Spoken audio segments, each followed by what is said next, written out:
Hello, হ্যাঁ, hello, নমস্কার। নমস্কার দাদা। আমি বাংলার হেল্পলাইন ইউটিউব চ্যানেল থেকে বলছিলাম। হ্যাঁ, বলছিলাম বলুন। আপনি কি আপনারা কি ওই 23 টেট 2023-25 ব্যাচের বলছেন?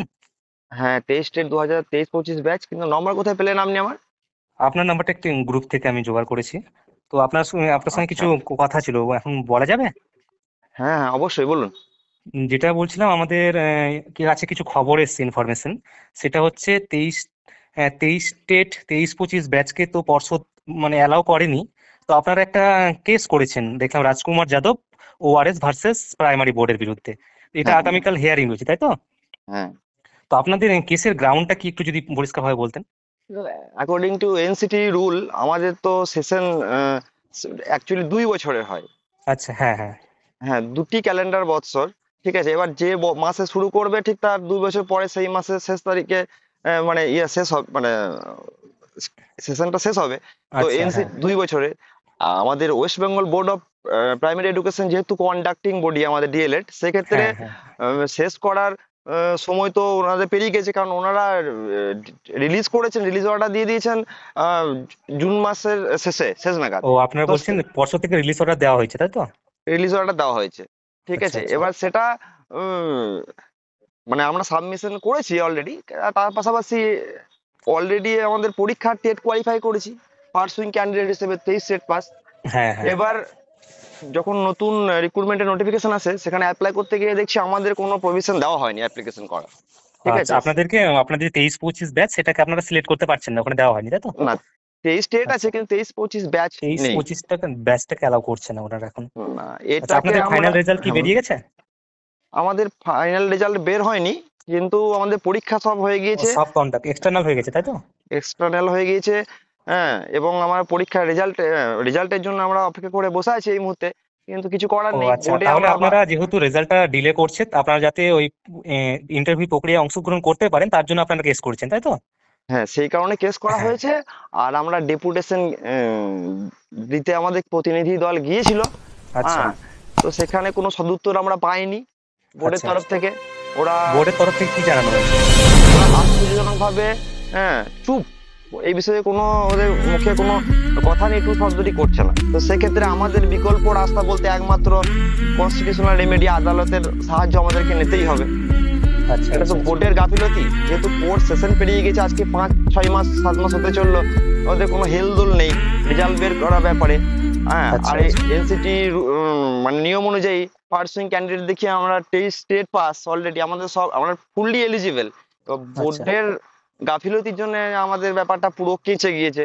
তো সেক্ষেত্রে আমাদের তো অবশ্যই কিছু না কিছু আচ্ছা। স্টেপ তো নিতেই হতো তো সেক্ষেত্রে। দাদা, ইয়েস। বলছিলাম যে আপনাদের, আমরা যেটা দেখতে পাচ্ছি, আপনাদের যে কেস ফাইলটা করেছেন রাজকুমার যাদব অ্যান্ড ওয়ারেস, সেখানে দেখছি একটা মোহিত কারাটি বলে কেউ এটা ক্যান ফাইল করে ঢুকে পড়েছে। তো এই ব্যাপারে ওনাদের বক্তব্য কি, একটু আপনি জানা আছে আপনাদের কিছু? হ্যাঁ, হ্যাঁ, ওটা পেন্ডিং আছে, অ্যাকসেপ্ট এখনো হয়নি ও ক্যানটা। আচ্ছা। এবার ওরা ওরা যদি স্টেক হোল্ডার দেখাতে পারে, সেক্ষেত্রে হয়তো বিচারপতি এই নিতে যে পারে। মোহিত কারাটি রয়েছে, ইনি কে, মানে ইনি আপনাদের মানে ক্যান ফাইলটা কেন করেছেন, ইনি কে অ্যাকচুয়ালি? অ্যাকচুয়ালি ব্যক্তিগতভাবে আমি ওনাকে চিনি না, কিন্তু আমাদের কেসের কিছু পিটিশনার আছে, তারা ওনাকে চেনেন হয়তো, যেমন বলছিলেন যে 22 স্টেটের কিছু নেতা। এখন তো ও নেতার আচ্ছা, অভাব নেই 22 পশ্চিমবঙ্গে। স্টেটের কিছু নেতা, তারা কিন্তু আপনাদেরকে আটকানোর জন্য ক্যান ফাইল করেছে, তাই তো? হ্যাঁ, এবার আর খুচরো ওনাদের দাবিটা খাচ্ছারা, কি, মানে কি গ্রাউন্ডে ওরা মানে আপনাদের আটকাতে চাইছে? ওরা খুচরো খাচ্ছারা কোনো নেতা। ওরা বোর্ড পরীক্ষা নিয়েছে। বোর্ড, আচ্ছা, আমি বলি এক্ষেত্রে শুনুন। বোর্ড পরীক্ষা নিয়েছে, বোর্ড বসতে দেয়নি, বোর্ড রেজাল্ট বের করতে পারেনি। বঞ্চিত হচ্ছি আমরা, আর স্টেক হোল্ডার হচ্ছে বোর্ড এবং আমরা দুজন। ওরা আচ্ছা, তৃতীয় আচ্ছা। পার্সন হিসেবে করেছে। এবার যদি ওরা কনভিন্স করতে পারে, সেক্ষেত্রে ওদের এটা অ্যাকসেপ্ট হতে পারে, আর নাহলে রিজেক্ট হবে হয়তো। মানে ওরা আর যদি গ্রাউন্ডটা কি দিচ্ছে, মানে অ্যাকচুয়ালি কি গ্রাউন্ড গ্রাউন্ড, রেখেছে? যতদূর শুনলাম আমাদের কিছু কেসের ক্যান্ডিডেট বন্ধু ভাই বোন, ওরা বলা মানে আলোচনা করছিল যে গ্রাউন্ডটা হচ্ছে যে ওরা নাকি আমাদের 23-25 ব্যাচের বিরোধিতা করেছে, যেহেতু রেজাল্ট বের করেনি, সেহেতু আমাদের কাছে অলরেডি সুপ্রিম কোর্টের রায় আছে, সবই আছে। হ্যাঁ, এবং আরো অনেক ডকুমেন্ট আছে, সেগুলো আমি আপনার কাছে এখন এই মুহূর্তে ডিসক্লোজ করছি না। সেটা আচ্ছা, আমাদের আচ্ছা। উকিল বাবু সওয়াল করার সময় বলবেন। এবং এটা একটা ফার্স্ট গ্রাউন্ড হতে পারে। আর সম্ভবত আর একটা গ্রাউন্ড হচ্ছে 23 স্টেট নাকি ইনভ্যালিড। তো আচ্ছা, আচ্ছা। মানে এটাই গ্রাউন্ড আর কি। তো হতে ব্যাপারটা পারে। হচ্ছে, আমি যতটুকু খবর পেয়েছি, আগামীকাল কেসটা আপনাদের হিয়ারিং হচ্ছে। তো হুম, সেখানে যদি আপনারা ইনভ্যালিড প্রমাণিত হন, তো আমি হুম। যতটা খবর পাচ্ছি আপনাদের সেই কেস গ্রুপ 133 জন পিটিশনার আছে, তারা নাকি আবার ওই 22, 24, 21, 23 এবং 20, 22, 19, 21 এদের বিরুদ্ধে এখানেও নাকি সেম প্রসেস অ্যাপ্লাই হয়েছে। এখানেও কিন্তু সেই পরে ভর্তি হয়ে সেখানে পরীক্ষা দিয়ে তারা টেট পাস করেছে। তো আপনারা নাকি তাদের বিরুদ্ধে কিন্তু একটা কেস ফাইল করছেন, এই ঘটনার সঙ্গে। কেস ফাইলে কথা আমাদের ইনিশিয়ালি একটা আলোচনা হয়েছে, কিন্তু আচ্ছা, আমরা যদি আমাদের কেনেই যদি দেখি এরকম ধরনের কোনো সওয়াল ওঠার প্রশ্ন রয়েছে ওদের তরফ থেকে, উকিল বাবুর তরফ থেকে, তাহলে আমরা ওখানে তো জবাব দেবই। এবং আচ্ছা, ওখানে জবাব দেব। এবং সেক্ষেত্রে 22-24 ব্যাচের 22 স্টেটের ভ্যালিডিটি এবং আচ্ছা, আরো আচ্ছা, দুটি ব্যাচ আছে, আমি সেই নাম দুটি করছি না, তাদের প্রমাণপত্র সব আমরা বিশেষভাবে জোগাড় করেছি। হ্যাঁ, কিছু আচ্ছা, ওগুলো এখন পোর্টালে নেই, বোর্ডের পোর্টালে বাইরে থেকে আচ্ছা, জোগাড় করা হয়েছে সব একদম। ওবার যাদের থেকে আমাদের 23-25 ব্যাচ অনেকটা এগিয়ে, ঠিক আছে, ওদের অনেক রকম অসংলগ্ন মানে অসঙ্গতি ধরা পড়েছে ওদের অ্যাডমিশন নিয়ে, ঠিক আছে, আচ্ছা, আচ্ছা, অফলাইন অফলাইন অনলাইন এরকম নানা রকম ব্যাপার ট্যাপার ছিল। তারপরে ডিএল ইনস্টিটিউশনের সঙ্গে নানা রকম টানাপোড়েন, নানা ওগুলো সব আমাদের ডকুমেন্ট আছে। সেক্ষেত্রে 23-25 ব্যাচ অনেকটা পরিষ্কার, ঠিক আছে। এই গ্রাউন্ড যদি কোনো কারণবশত অ্যাকসেপ্ট হয় বিচারপতির কাছে, তখন আচ্ছা। আমরা ভেবে দেখবো ও ফার্দার কিরকম কি ও ডিসিশন আচ্ছা, নেওয়া যায়। আপনারা বলতে চাইছেন যে আপনাদের কোনো রকম সমস্যা হলে বাকিরাও সমস্যায় পড়বে, তাই তো? সমস্যায় পড়বে, কিন্তু সমস্যায় হওয়ার কথা নয়, যেহেতু ওই 22 স্টেট না কি বলছেন, যাদের খুচরা খাচরা নেতা, নাম তো শুনেছি, অবশ্যই শুনলাম আমি ওদের কাছে। ওরা আচ্ছা, হালে হালে গজানো নেতা ওরা। তো সেক্ষেত্রে ওরা হয়তো জানে না এনসিটি রুল। ওরা ভাবছে হয়তো যে 22 স্টেট এবং এই 25-এর 22 স্টেটটা অবশ্যই ওরা পাস করেছে, কিন্তু 25-এর স্টেটটা ওনাদের পৈতৃক সম্পত্তি ভাবছে।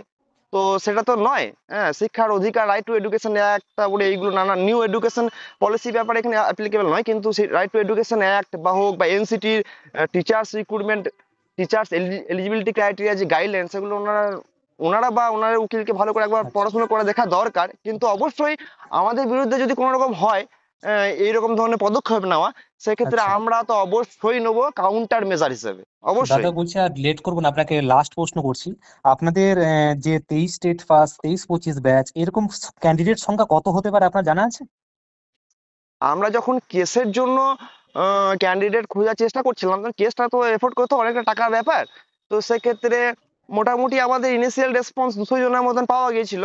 এবং পরে আরো মোটামুটি 50 জন, আপনি গোটা পশ্চিমবাংলায় ধরুন 300 জন থেকে হার্ডলি 350 জন হবে। আর উম, এই যে পরবর্তীকালে যোগাযোগ করেছিল তাদের সংখ্যাগুলো আমাদের কাছে মোটামুটি সবারই কাছে রাখা আছে। আচ্ছা, ওদের আচ্ছা। সংখ্যাটা তার বেশি কোনোভাবেই হবে না।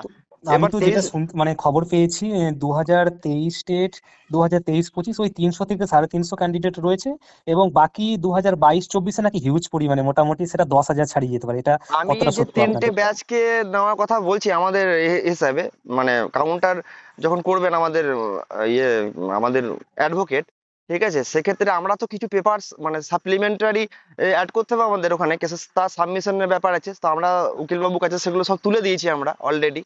তো উনি দেখেছেন। তো সেক্ষেত্রে আমার যতদূর ধারণা, এটা তো মন গড়া কথা বলে তো লাভ নেই, বা কোনো সংখ্যা আমাদের কাছে এক্সাক্ট ফিগার নেই, স্ট্যাটিস্টিক নেই কোনো আচ্ছা, রকম। আচ্ছা, তো সংখ্যাটা 15,000 তো প্লাস হবেই, তিনটে ব্যাচ মিলে 22 স্টেট পাস। কারণ 22 স্টেটের আচ্ছা, আচ্ছা, আচ্ছা, ওই রকম ললিপপ প্রশ্নে যদি পাস করতে পারে, অবশ্যই অনেকেই করতে পারে। 23 স্টেটেই দেখুন 7,000 6,000 7,000 পাস করেছে, 6,700 হুম, হুম। সামথিং। আরেকটা প্রশ্ন যেটা হচ্ছে, আমি আমার কাছে যে খবরটা আছে, 2017 টেটে 2017-19 ব্যাচে কিন্তু পরে অ্যাডমিশন নিয়ে 17 টেট পাস করে অনেকে নাকি চাকরি করছে। না, এই ব্যাপারে আমি কোনো কিছু বলতে রাজি নই, এই মুহূর্তে কোনো কিছু ডিসক্লোজ করতে চাই না। যখন আচ্ছা, আচ্ছা, কম্পেয়ার হবে, হ্যাঁ, আচ্ছা, বিভাস পট্টনায়ক বিচারপতি আছেন মাননীয় আমাদের কলকাতা হাইকোর্টের, আচ্ছা, আচ্ছা। তো উনি ডিসাইড করবেন কি আর বলা যাবে এই বিষয়ে। বেশি ঠিক কিছু আছে বলতে আমি দাদা, আপনার নারাজ। এই ইনফরমেশনটা নেওয়ার ছিল। অনেক সময় দেওয়ার জন্য অনেক ধন্যবাদ। দেখা যাক আগামীকাল কি হয়। অবশ্যই, অবশ্যই। ঠিক আছে, হুম, হুম, রাখলাম। হ্যাঁ, হ্যাঁ, ভালো থাকবেন।